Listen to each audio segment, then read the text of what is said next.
Good evening, and thank you for tuning in to another week with Fathers Who Care. And as always, it is a blessing to be back on the air again. Actually, it's a blessing to be alive. Today is Thursday, Thankful Thursday, and we're thankful for being back here on the air one more time. And it's our custom here with Fathers Who Care. What we try to do specifically in the start is to give our best to those who made this telecast possible. We'd like to thank Barbara, Tiffany, Omari, David, Steve, who am I missing? Sylvia, all of those individuals who have made this opportunity possible for so many years. And I want you all to do us one little favor.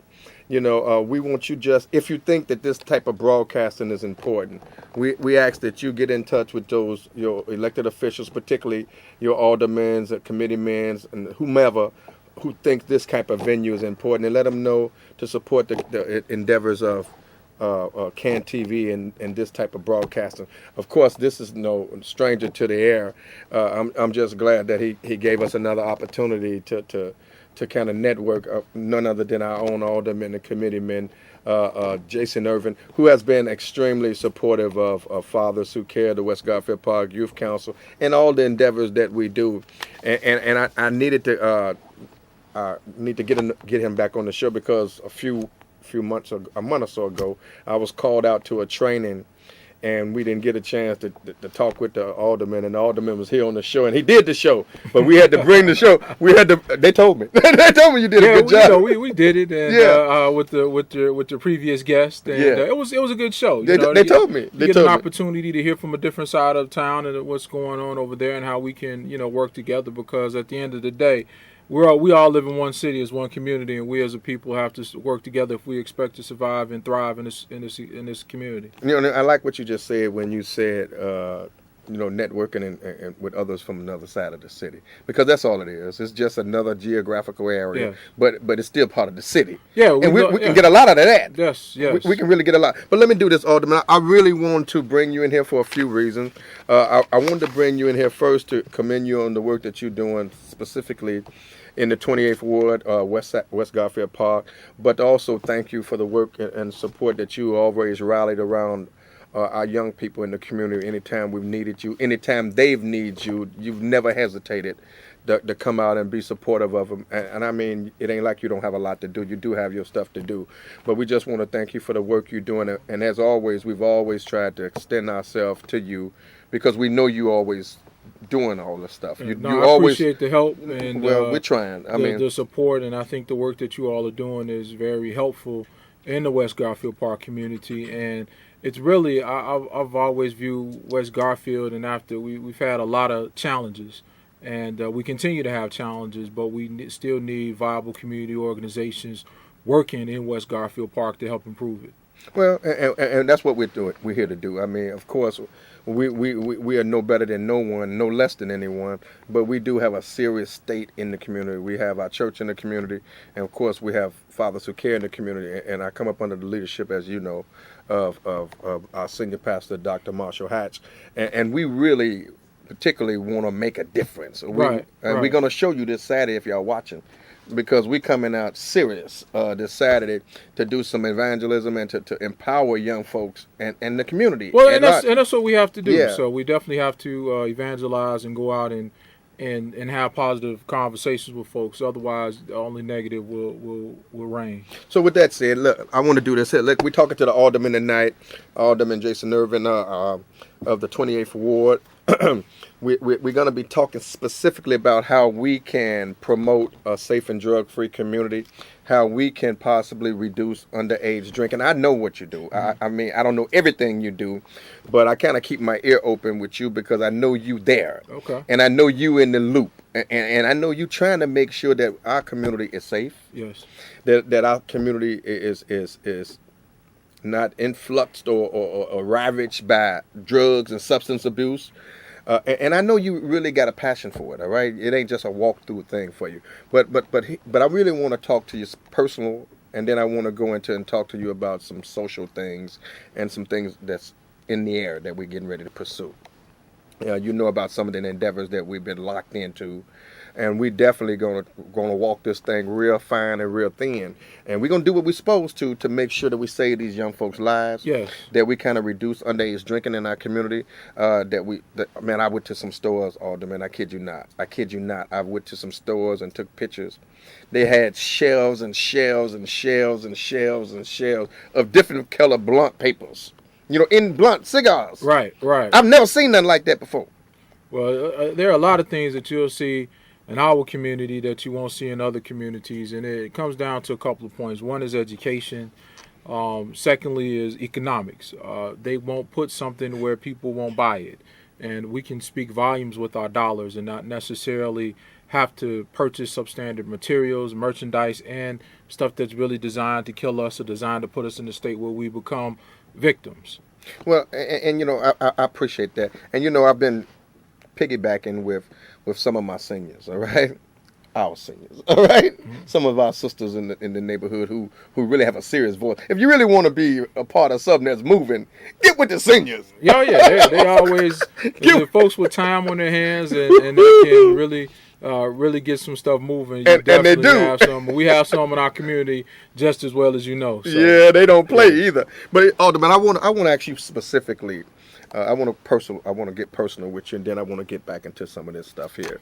I want to specifically ask you, as an alderman and an elected official, what motivates you? What is your purpose for why you do what you do? I mean, I really want you now not to go with that political statement. I just want you to come from your heart and tell us why you ain't got to do it. You can do a lot of other stuff in your life, all right? Why you feel compelled and compassionate about this work and empowering our community? Well, really, public service is almost a forgotten thing. Everybody's so consumed with themselves or consumed with what I have to do or what their specific issue is, and a lot of times what we need is left out of that. When I say we, I mean we as a community, we as a people can't get left out of that. I felt, I've not had a hard life. My life has been good, and God has been good to me, and I feel that I have an obligation to help others who have, because someone helped me. Mm-hmm. I didn't get to where I am today by myself. I didn't get there by happenstance or circumstance. I got there because someone extended a hand and helped me. And I think that it's incumbent upon all of us to help where we can. Some of us can help in various ways. This is the way that I choose to give back to the community, give back to the folks that gave to me. So I view this as, I kind of liken this to being a minister of some sort, because this is a job that if it's not in you, you're not called to do, it will kill you. Just as I talk about pastors, if you're not pastoring, is not called to pastor, pastoring will kill you. And most good pastors will tell you that. And I view this in the same fashion, because I'm always dealing with problems. I'm dealing with people not necessarily at their high points, but sometimes where they have issues and they're not at such a high point, maybe at their low point. And we have to, take that, try to help people and create a positive situation. A lot of times stuff that isn't your fault is your fault. And so you have to have tough skin, thick skin to be able to work in this environment and help. You're always under some kind of a microscope. I get things that someone else does, then I do it. It's a major issue, mm-hmm. And I've lived through some of those things. There's a certain call on your life. That's yes, why, and I accept that, and I understand that. So I view this as something that you have to be called in the form of ministry, and we all minister in different ways. And I was going to come back to that, because you made some couple references, and I just need to go ahead and hit you back with that, because you was right on point. All right, when you say you kind of accustom it to like being a minister, which is the same thing. I mean, alderman is a servant, ministers are servants, bishops. When they get to, no matter what those titles are, right, it come right back to it's all servant. About service. That's everything. it. That's so correct. It's the same thing, right, and it's about giving back, and you've done that. We got some calls here. Let me tell you, we have the Alderman Jason Ervin here from the 28th Ward. The number here, of course, you see on the screen is 312-738 1060. We're going to ask the Alderman if it's okay if we start entertaining some questions. By all means. And then as we do that, we want you to, when we come back to you, we want you to give us an answer to what do you think is the state of West Garfield Park. Come on, let's get the caller. Caller, you on the air. Your comment or question. Hi. I want to ask a question. How can we bridge the intergeneration gap to promote a safe and drug-free community? Okay. She want to know how can they bridge the intergenerational gap to create a drug-free community. That's really on us as elders. Okay. That's on us to work with our younger people to bridge that gap. I was talking to a cousin of mine just today and just trying to understand some of the decision making and the thought process, because it's something that I just don't get. I don't understand this lifestyle that requires folks to not want to work.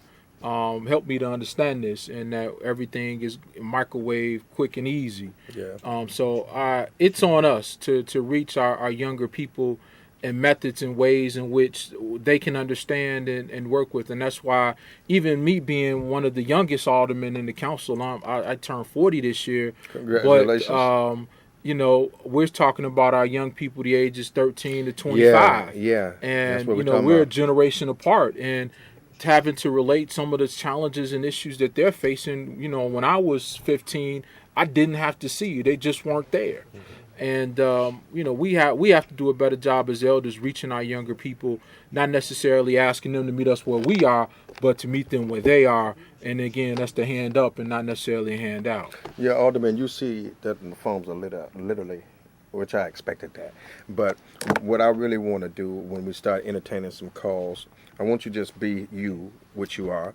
But I really want to know what is the state of West Garfield Park, in your opinion. You and I have had opportunities to sit around some meetings or be in some meetings where we saw that there's a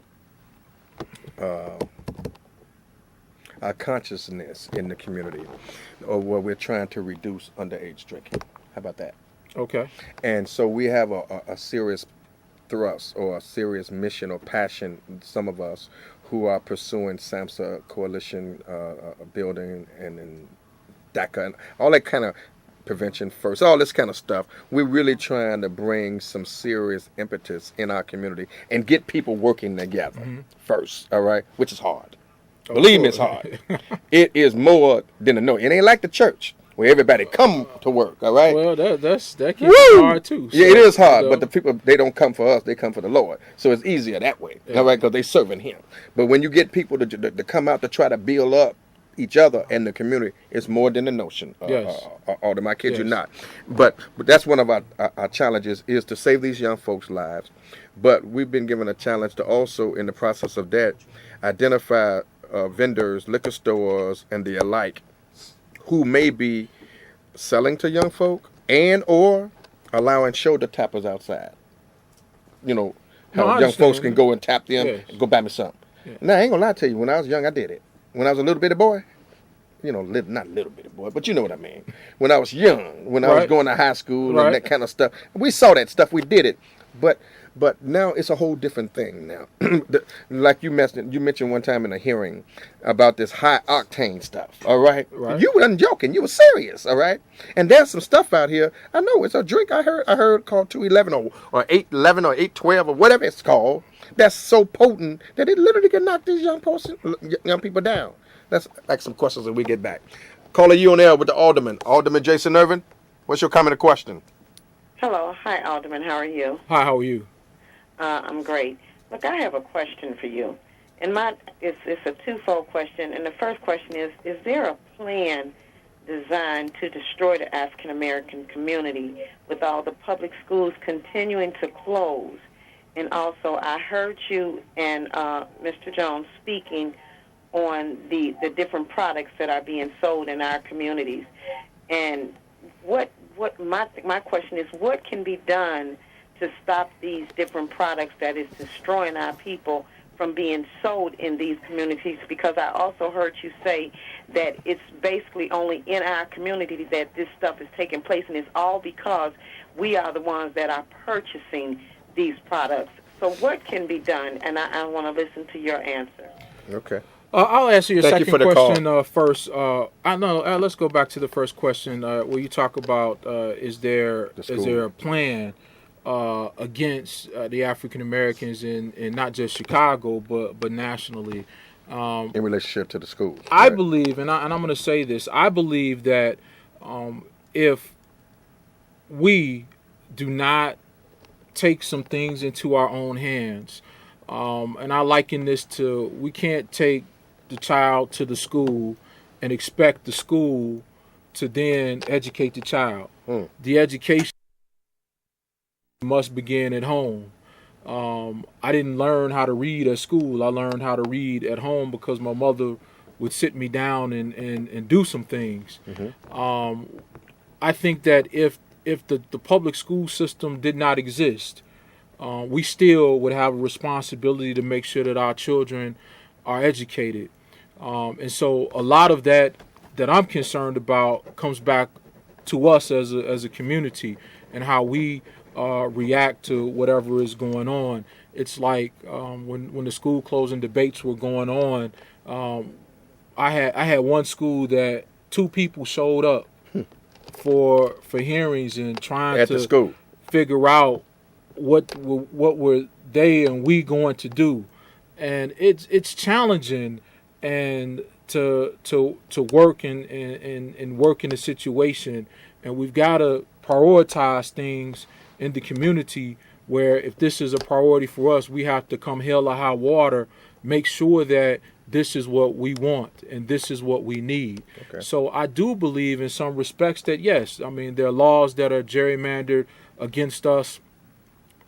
There's no rhyme or reason why the west side of Chicago gets as many felony convictions as it does. In other communities, the same types of issues or crimes are slaps on the wrist, or we need to treatment or other alternatives where our children are receiving felony convictions and therefore being marked on their lives for the rest of their existence, being locked out of certain types of opportunities, certain types of jobs, certain types of educational components. You know that a child with a felony drug conviction can't get financial aid to go to college. Yeah, I know. And so these are the types of things that are happening. That, in my opinion, it makes it easy. So if we destabilize the community, you don't have the necessary opportunities that everyone else has, and we throw these packs out here and tell you that you can make $2 for every one that you sell, or $1.50, or we give you $100 off of 13. When you put those types of options in front of folks, it's very easy to gravitate toward that, but that's only an option to a ticket to the penitentiary. And again, there are folks that are gambling and banking on us being in the prison system because that's how they make their living. So I don't believe that anybody could tell me with a straight face that there's not a war against our men, a war against our community.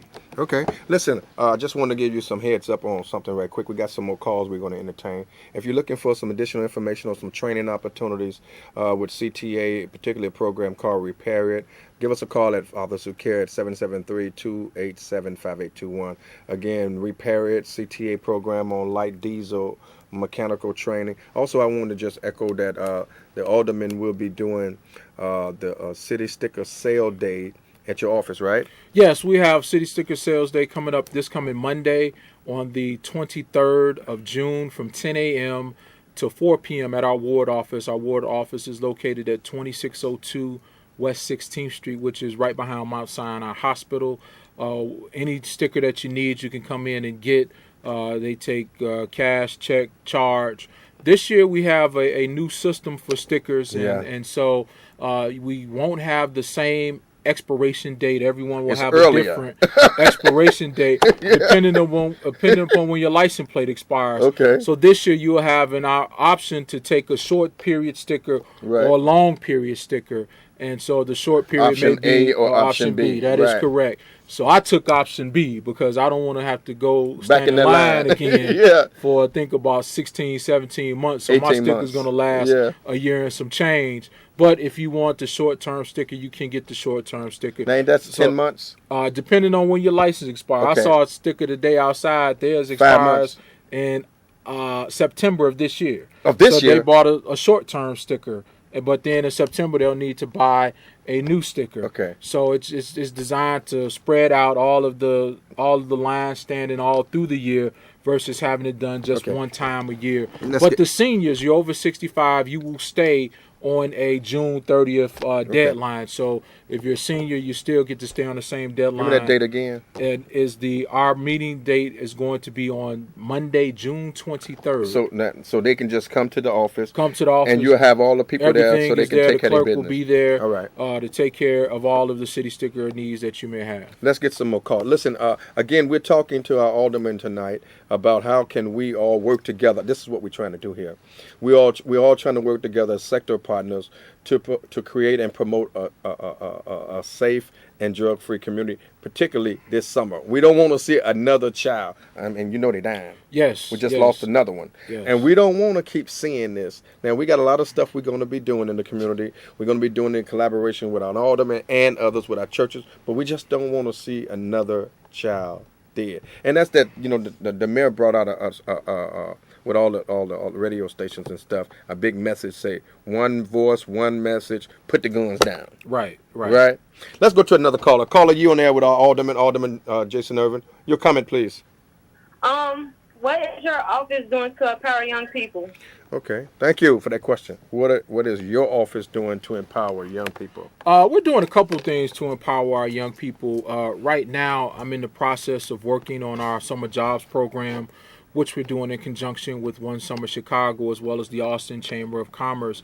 And there's a new thing that we're doing this year. I'm sending young kids down to City Hall to do some research. And I think that the more that some of our young children know about their community, about things that are going on in their community, I think that empowers them to be a part of what's going on. Just last week, I had an opportunity to speak to the freshman class of Weston House Career Academy, which is in the East Garfield Park community. But a lot of these children live on the west side of Chicago, and they are really interested in what can we do to help make this better, because they, so did you at say 13 you have interns and 14, are trying to figure out what they can do. Yeah, we will have interns. I always have my my summer crew. We call them the A-team, and they're out. We have some guys out today cleaning vacant lots and doing things. So I've got two new components this year. I've got the component I'm going to have some children researching on our vacant building and foreclosures in the community, so we can have information to try to help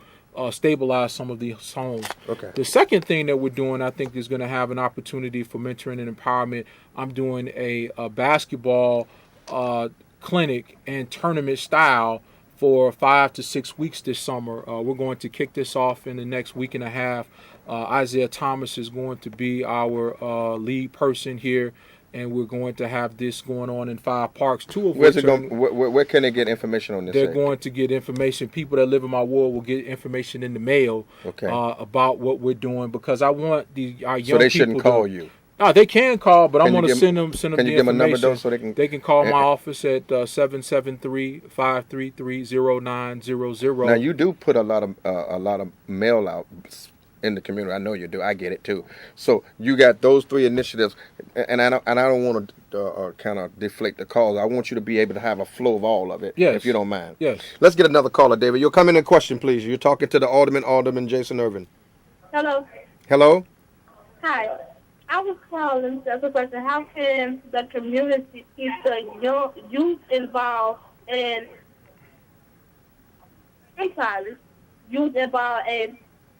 positive activity? Okay, how can the community keep? We all can do our part to help keep our youth active and involved. When we walk in our community, there's always something that can be done. One thing that I've been focusing on is litter and trying to clean up the community. And that's why we started the A-Team, which goes out to clean vacant lots, vacant homes in the community, because one house on a block can really do some serious damage to the psyche of the people and how people feel about where they live.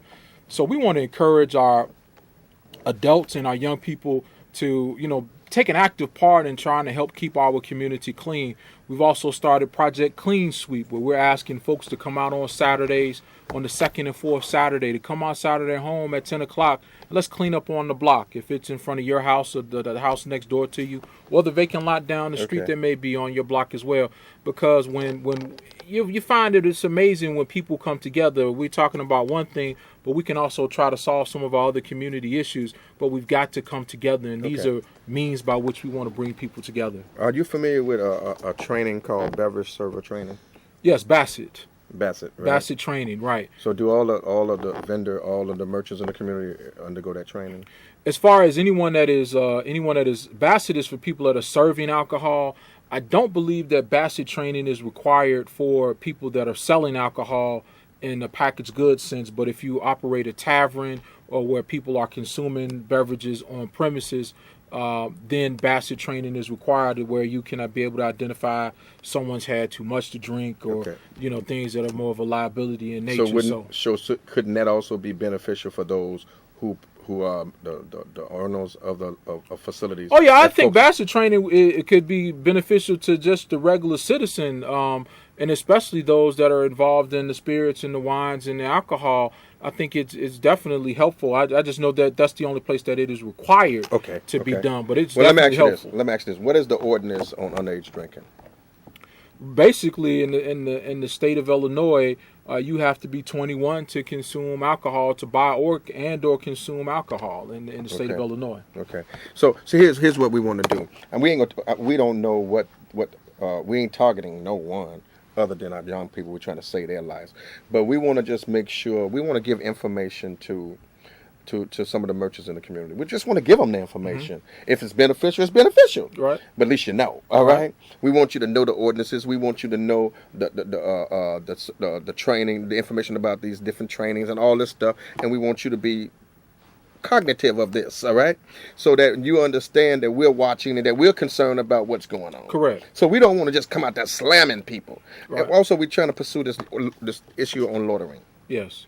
I think if folk ain't loitering, they hanging out in front of the stores, they getting consumed with alcohol right there. They may get high, but they be getting high down the block somewhere. Well, loitering is this challenge, and we get a lot of complaints about loitering. And what I would say is that when people are loitering, let's go loiter there too.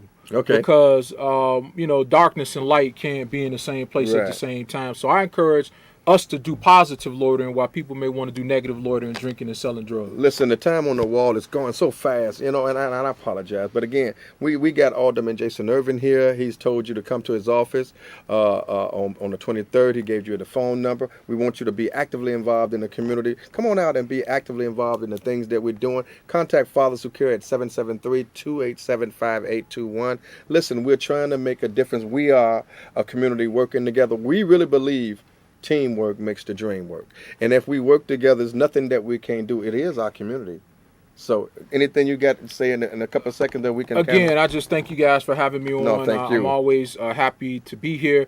And if anyone needs to contact our office, we can be reached at 773-533-0900 or at aldermanervin.com. Thank you and God bless you. Listen, thank you so much for tuning in. We'll see you next week. God bless. Keep the faith and good night.